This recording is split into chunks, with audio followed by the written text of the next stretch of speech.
আসসালামু আলাইকুম। সবাই কেমন আছেন? আশা করি সবাই ভালো আছেন। আলহামদুলিল্লাহ আমি অনেক, অনেক ভালো আছি। তো বন্ধুরা, আজকের ভিডিওর থাম্বনেল এবং টাইটেলে লিখা যে প্রবাসীদের জন্য বিশাল সুখবর দিল আরব আমিরাত। কেন এই কথাটা লিখেছি পুরো ভিডিওটা না দেখলে বুঝতে পারবেন না। পুরো ভিডিওটা দেখেন, আর যদি ভালো লাগে তাহলে একটা লাইক দিয়ে দেন। আর যদি ভালো না লাগে তাহলে দেখতে থাকুন। দেখতে, দেখতেই ভালো লাগা থেকে ভালোবাসা হয়ে যাবে। তো বন্ধুরা, লিখেছি এই কারণেই যে প্রবাসী নার্স যারা আছে অলরেডি আরব আমিরাতে, প্রবাসী নার্স মানে যারা নার্সের চাকরি করে আরব আমিরাতে, বাংলাদেশেরও অনেক নার্স আছে কিন্তু এখানে, এবং ইন্ডিয়া, পাকিস্তান, বিশেষ করে ইন্ডিয়া এবং ফিলিপাইন সব থেকে বেশি নার্স, তবে বাংলাদেশিরাও কিন্তু নার্স এখানে রয়েছে। তাদের জন্য আরব আমিরাত সরকার অনেক অনেক বড় একটা সুখবর দিয়েছে, হয়তো এটা অলরেডি অনেকেই জেনে গিয়েছেন। সুখবরটা কি? সেটা হলো যে যারা দীর্ঘ সময় ধরে আরব আমিরাতে স্বাস্থ্য খাতে নার্স হিসাবে নিয়োজিত আছেন, তাদের জন্য এই সুখবরটা দিয়েছে। মানে তাদের জন্য আরব আমিরাত সরকার গোল্ডেন ভিসা চালু করে দিয়েছে। বুঝতেই তো পারছেন এটা কেন সুখবর হবে না বলেন? যারা এই দেশে নার্স আছে তাদের জন্য এটা অনেক অনেক বড় সুখবর।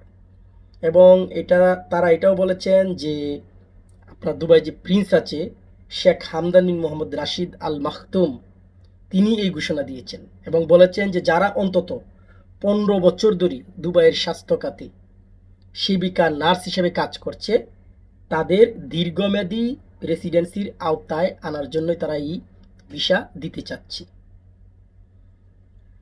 তারা এটাও বলেছে যে নার্সদের প্রতি কৃতজ্ঞতা ও তাদের অবদানকে আনুষ্ঠানিক স্বীকৃতি দেওয়ার অংশ এটা। তাহলে বুঝতেই পারছেন। এখন কথা হলো যে এটা মানে কারা পাবে, মানে কিভাবে পাবেন? গোল্ডেন ভিসার সুবিধাটা প্রথমে আমি আপনাদেরকে বলি। সুবিধাটা হলো যে 5 থেকে 10 বছরের একটা রেসিডেন্সি ভিসা দেওয়া হবে। এরপর কোনো স্পন্সরের প্রয়োজন হবে না। তারপর পরিবার, স্ত্রী, সন্তানদেরকে নিয়ে এখানে বসবাস করা যাবে। তারপর 6 মাসের বেশি যদি আপনি দেশের বাইরে মানে আরব আমিরাতের বাইরে থাকেন তাহলে কোনো রকম সমস্যা হবে না, আপনি আসতে পারবেন। শিক্ষা, বসবাসের সুযোগ দেওয়া হবে উন্নত।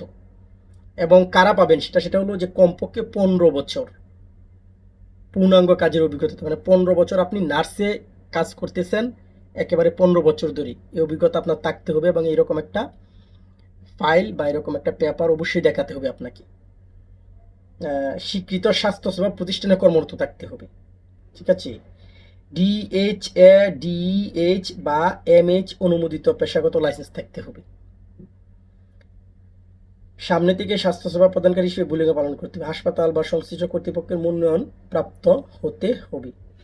তো এটা আসলে অনেক অনেক বড় একটা সুখবর দুবাইয়ের সরকার যে উদ্যোগটা নিয়েছে, এবং অলরেডি তারা বলেছে আরও অনেক নার্স নিয়ে আসবে। তো বাংলাদেশে কিন্তু অনেক নার্স আছে, এদেশে একটা নার্স কমপক্ষে সর্বনিম্ন আপনার মানে ভালো একটা এদেশের ভালো একটা হসপিটালে বা সরকারিভাবে যদি কর্মরত থাকে তার অন্তত 5 হাজার দেরাম তো স্যালারি তার আছেই। আমাদের পরিচিত একজন, আমাদের নিজস্ব মানে আমাদের পরিচিত একজন দেশে নার্স আছে। উম, তিনি অনেক দিন ধরে এখানেই থাকেন, তবে তিনি 15 বছর হয় নাই, তার অলরেডি 11-12 বছর মনে হয়ে গেছে, তিনি এই সুযোগটা পাবেন না। তবে 15 বছর হলে তিনিও পাবেন। তো যাই হোক, আশা করছি এই জন্যই আমি বলেছি যে এটা একটা সুখবর। হয়তো অনেকের কাছে এটা মানে সুখবর নাও লাগতে পারে। তো ভালো থাকবেন, আল্লাহ হাফেজ।